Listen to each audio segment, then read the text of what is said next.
رمضان کی سب سے بڑی تیاری کیا ہے کہ اپنے دلوں کو صاف کر لو پہلے سے، کہ جس دل میں نفرت ہو، بغض ہو، کسی کے لیے غصہ ہو، کسی کے لیے کیا کیا جذبے ہوں، دل صاف کرنا۔ ہمارے گھروں میں روزانہ جھاڑو ہوتا ہے، یہاں مدرسے میں روزانہ صفائی ہوتی کہ نہیں ہوتی؟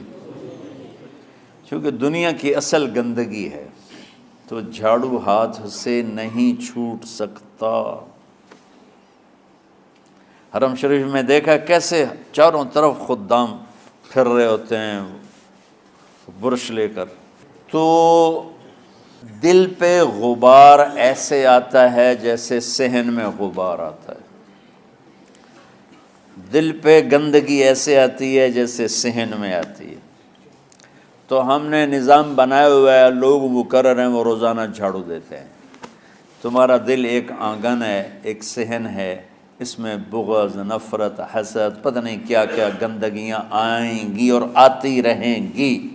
بچوں ایک کام کرو، جھاڑو پکڑ لو، صاف کرو۔ یا اللہ معاملہ تجھ سے کرنا ہے، لوگوں سے نہیں۔ کسی نے برا کہا، کسی نے غیبت کی، کسی نے گالی دی، کسی نے دھکا دیا، کسی نے حق مارا، کسی نے کچھ کیا، یا اللہ تیرے سپرد میں نے اپنے دل کو سب سے صاف کیا، میں نے اپنے دل کو سب سے صاف کیا۔ یہ اتنی بڑی عبادت ہے کہ بڑے بڑے نفلوں والے، تہجد والے، حج عمرے روزے والے تمہیں نہیں پکڑ سکیں گے، کیونکہ اس کا کرنے والا دنیا میں کوئی نہیں۔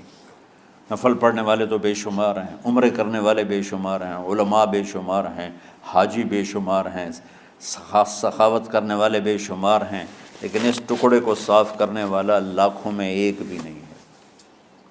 مشکل کام ہے، آپ یہ سیکھ لیں، صاف کرو، صاف کرو، صاف کرو۔ یہ رمضان کی سب سے بڑی تیاری اور علم کو حاصل کرنے کی سب سے بڑی چابی ہے کہ اپنے دل کو کھلا کر لو۔ کوئی چیز خالی ہوگی تو کچھ آئے گا۔ جس دل میں بغض بھرا ہو، نفرت بھری ہو، حسد بھرا ہو، کینہ بھرا ہو، اس میں خاک آئے گا، اس میں تو علم کی ایک کرن بھی نہیں آئے گی۔ اس زبان سے چاہے جتنے مرضی موتی بکھیرے، دل اس کا اندھا ہوگا۔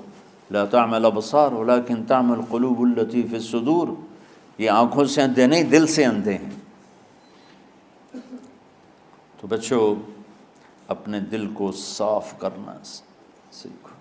وہ کتنی مشہور حدیث ہے، آپ نے کہا اس دروازے سے ایک جنتی آ رہا ہے، تو ایک انصاری صحابی داخل ہوئے، جوتا ہاتھ میں، داڑھی میں وضو کا پانی۔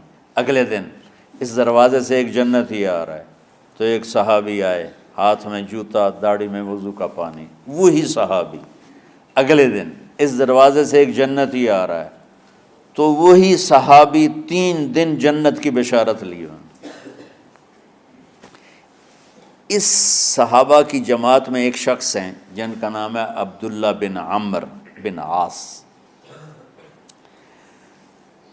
ان سے بڑا عبادت گزار صحابہ میں کوئی نہیں تھا، نہ سابقین میں نہ متاخرین میں، نہ پہلوں میں نہ بعد والوں میں۔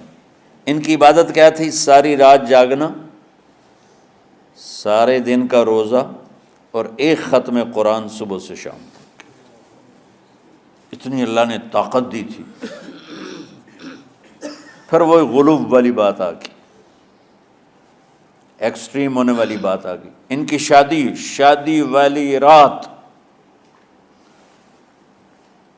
حجلہ عروسی میں داخل ہو رہے ہیں، دلہن کے کمرے میں داخل ہو رہے ہیں، اور مصلی بچھا کے اللہ اکبر، اور دیر نفل تے نفل، دیر نفل تے نفل۔ تو ان کی بیگم نے دیکھا تو وہ بھی خیر کا زمانہ تھا، انہوں نے وضو کیا اور پیچھے مصلی بچھا کے وہ بھی فجر تک نفل پڑھتے رہے۔ صبح ہوئی تو حضرت عمرو بن عاص رضی اللہ عنہ نے پوچھا، بیٹی رات کیسی گزری؟ کہا جی ماشاءاللہ آپ کے بیٹے تو بڑے عبادت گزار ہیں، ساری رات نفلوں میں ہی گزری۔ تو وہ ان کو شکایت کر دی۔